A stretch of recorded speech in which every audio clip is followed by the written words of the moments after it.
రాజన్న సిరిసిల్ల జిల్లా కేంద్రంలోని Sircilla police station ఎదుట బీఆర్ఎస్ శ్రేణుల ఆందోళన నిర్వహించాయి. కేంద్ర హోంశాఖ సహాయ మంత్రి బండి సంజయ్ కుమారుడు బండి భగీరథపై నమోదైన ఫోక్సో కేసులో వెంటనే అరెస్ట్ చేయాలని డిమాండ్ చేశారు. నిందితుని వెంటనే అరెస్ట్ చేయాలి, బండి సంజయ్ను బర్తరఫ్ చేయాలంటూ ప్లకార్డులు ప్రదర్శించారు. ఈ సందర్భంగా బీఆర్ఎస్ నాయకులు మాట్లాడుతూ సాధారణ కేసుల్లో వెంటనే చర్యలు తీసుకునే పోలీసులు ఈ కేసులో మాత్రం ఆలస్యం చేయడం అనుమానాలకు తావిస్తోందని ఆరోపించారు. రాజకీయ ఒత్తిళ్ల వల్లే పోలీసులు చర్యలు తీసుకోవడం లేదని విమర్శించారు. బండి సంజయ్ నైతిక బాధ్యత వహిస్తూ మంత్రి పదవికి రాజీనామా చేయాలని డిమాండ్ చేశారు. మరో 24 గంటల్లో అరెస్ట్ చేయకపోతే రాష్ట్ర వ్యాప్తంగా ఆందోళన మరింత తీవ్రతరం చేస్తామని హెచ్చరించారు. ఆందోళనతో కొంతసేపు పోలీస్ స్టేషన్ పరిసరాల్లో ఉద్రిక్త పరిస్థితులు నెలకొన్నాయి. సెంట్రల్ మినిస్టర్ అయినటువంటి బండి సంజయ్ కుమారుడు బండి భగీరథ్ పైన కేసు అయి కూడా 48 గంటలు అవుతుంది. ఇంతవరకు నిందితుడికి సాయం చేసిన వ్యక్తులను అరెస్ట్ చేయడం లేదు ఈ గవర్నమెంట్. మరి మేము ఒకటే చెప్తా ఉన్నాం, ఈ ప్రభుత్వం మరి బండి సంజయ్ గారికి కొమ్ము కాస్తుందా అని అడుగుతూ ఉన్నాం. ఈరోజు చూస్తుంటే బీఆర్ఎస్ను బీజేపీ మరియు కాంగ్రెస్ పార్టీ రెండు కూడా ఒకటైనాయని ఈ సందర్భంగా తెలుస్తుంది. మరి ఆ మహిళ ఎవరైతే అమ్మాయి అయితే ఉందో పాపం నిన్నటి రోజున కూడా మా పార్టీ నాయకుడు అయినటువంటి ప్రవీణ్ కుమార్ సార్ను కలిసి తన యొక్క జరిగిన సిచ్యువేషన్ అంతా కూడా ఎక్స్ప్లెయిన్ చేయడం జరిగింది. మా పార్టీ నాయకుడు ప్రవీణ్ కుమార్ సార్ కూడా పూర్తిగా మరి మీడియా ముందుకు వచ్చి అక్కడ జరిగిన సిచ్యువేషన్ను మీడియా ముందు చెప్పడం జరిగింది. మరి అక్కడ ఉన్న పోలీస్ శాఖ కూడా మా నాయకులు పోయి కలవడం జరిగింది. ఇంతవరకు కూడా 48 గంటలు అవుతున్నా కూడా మరి నిందితుడిని అరెస్ట్ చేయడం లేదు. మరి దీన్ని బట్టి చూస్తే మరి బండి సంజయ్కి తెలంగాణ పోలీసులు కొమ్ము కాస్తురా, మరి కాపాడుతురా అని మేము అడుగుతూ ఉన్నాం. మరి ఈ ప్రభుత్వం ఏదైతే బీజేపీ ప్రభుత్వం ఉందో కూడా మరి ఇంత విషయం తెలిసినా కూడా బండి సంజయ్ గారిని మరి బర్తరఫ్ చేయకపోవడం చూస్తుంటే మరి ఇలాంటి విషయాలను ఈ బీజేపీ ప్రభుత్వం ఎంకరేజ్ చేస్తుందా అని మేము అడుగుతూ ఉన్నాం.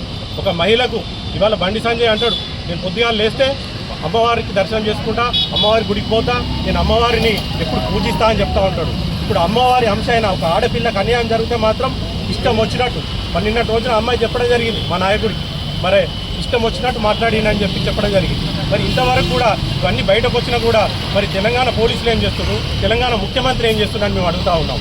మరి మీరిద్దరు దోస్తులా? మరి బీజేపీ ఉన్న కాంగ్రెస్ పార్టీ దోస్తులు అయితే చెప్పండి, ప్రజలు మీకు బుద్ధి చెప్తారు. మరి ఇవాళ ఒక ఆడపిల్లకు మన తెలంగాణలో రక్షణ లేకుండా పోతుందంటే ఈ ప్రభుత్వం ఏం చేస్తుందని మేము అడుగుతూ ఉన్నాం. ఒకటే చెప్తా ఉన్నాం, ఈ బండి సంజయ్కి ఇప్పుడు ఎండాకాలం చూస్తుంటే అందరికీ సన్ స్ట్రోక్ తగులుతుంది, కానీ బండి సంజయ్కి సన్ స్ట్రోక్ తగిలిందా? మరి ఏం జరుగుతుంది ఇక్కడ చూస్తుంటే? ఇవాళ తెలంగాణలో ఆడపిల్లలకు రక్షణ ఉందా అని మేము అడుగుతూ ఉన్నాం. ఇదంతా సిచ్యువేషన్ చూస్తుంటే ఇంకో 24 గంటల్లో మరి నిందితుడిని ఇట్లా అదుపులోకి తీసుకోకపోతే మేము రాష్ట్ర వ్యాప్తంగా కూడా మా మహిళా నేతలను, మా యూత్ నాయకులను, విద్యార్థి నాయకులతోటి మరి తీవ్రంగా ఈ ఆందోళనలో మేము తీవ్రతరం చేస్తామని ఈ సందర్భంగా తెలియజేస్తూ, బండి సంజయ్ వెంటనే నువ్వు నిజంగా అమ్మవారి మీద నీకు నిజంగా భక్తి ఉంటే వెంటనే నీ పదవికి రాజీనామా చేసి నీ చిత్తశుద్ధిని నిరూపించుకోవాలని ఈ సందర్భంగా తెలియజేస్తాము. బండి సంజయ్ కుమార్ కొడుకు తన తండ్రి అధికారాన్ని అడ్డుపెట్టుకొని ఒక మైనర్ బాలికను లొంగ తీసుకొని ఆల్కహాల్ దాగించి మొయినాబాద్ ఫామ్ హౌస్లో ఏదైతే రేప్ అటెంప్ట్ చేసిండని అని చెప్పేసి ఆరోపణలు వచ్చినాయో దాని మీద ఒక బాధ్యతాయుతమైన పదవిలో ఉన్నటువంటి బండి సంజయ్ కేంద్ర హోంశాఖ సహాయ మంత్రిగా ఉన్నప్పుడు తన కొడుకును స్వచ్ఛందంగా పోలీసులకు అప్పగించి నేను నిష్పాక్షికంగా విచారణకు సహకరిస్తా అని చెప్పాలి. అటుని వదిలేసి కుటుంబ సభ్యులను ఇంటికి పిలిపించుకొని నేను తలుచుకుంటే మీరు ఉండరు, మా అభిమానంతో మిమ్మల్ని చంపేపిస్తా, నోరు మూసుకొని మీ పరిధిలో మీరు ఉండాలని చెప్పేసి తన పదవిని అద్దం పెట్టుకొని ఆ కుటుంబ సభ్యులను, ఆ అమ్మాయిని భయభ్రాంతులకు గురి చేసి నువ్వు ఎంతమందితో తిరిగినావు నాకేం తెలుసు, నా కొడుకు ఒక్కతోనే తిరిగినావా, ఇటువంటి వల్గర్ లాంగ్వేజ్ మాట్లాడుతూ ఒక 17 సంవత్సరాల అమ్మాయిని మానసిక క్షోభకు గురి చేయడం జరిగింది. ఇది ఎంతవరకు న్యాయమో ఒకసారి బండి సంజయ్ ఆలోచించాలి. తెలంగాణ రాష్ట్రంలో ఉన్నటువంటి ఆడపడుచులందరికీ రక్షగా ఉండాల్సినటువంటి కేంద్ర హోంశాఖ మంత్రిగా ఉన్నటువంటి బండి సంజయ్ తన కొడుకు కోసం ఇటువంటి నీచమైన పన్నాల తెరదీస్తూ ఉన్నాడు.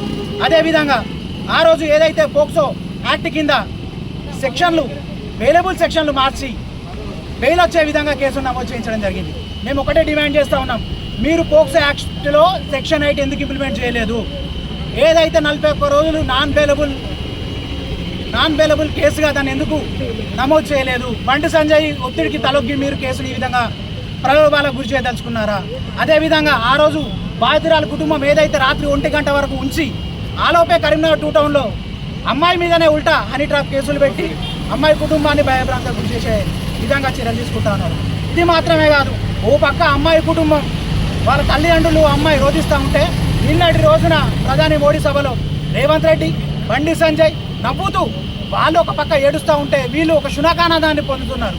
మేము ఒక్కటే డిమాండ్ చేస్తూ ఉన్నాం, మీరు ఇమీడియట్లీ పోలీస్ డిపార్ట్మెంట్ నిష్పాక్షికంగా విచారణ జరపాలి. బండి సంజయ్ కూడా తన పదవికి వెంటనే రాజీనామా చేయాలి.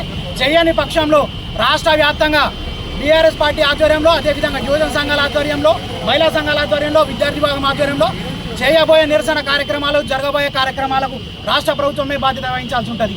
అది మాత్రమే కాకుండా దేశం కోసం, ధర్మం కోసం, హిందూయిజం అని పెద్ద గొప్పలు మాట్లాడుతున్నటువంటి బీజేపీ పార్టీ కానీ, బండి సంజయ్ కానీ ఇట్లా ఎంతమందిని ఆ రోజు ఏదైతే కర్ణాటకలో ప్రజ్వల్ రేవన్న ఇదే విధంగా సెక్స్ స్కాండల్లో ఇరికిండో, అదేవిధంగా ఈరోజు ఇది ఒకటే కాదు, ఇంతకుముందు కూడా డ్రగ్స్ కేసు కానీ, వేరే వాళ్ళని కొట్టిన కేసు కానీ, ఈరోజు రేపు కేసు కానీ, గతంలో అనేక కేసులు వస్తున్నప్పటికీ తన కొడుకును ధృతరాష్ట్ర ఏ విధంగా అయితే దుర్యోధన వెనకేసుకొచ్చిండో అదే విధంగా వెనకేసుకు వస్తూ ఉన్నాడు.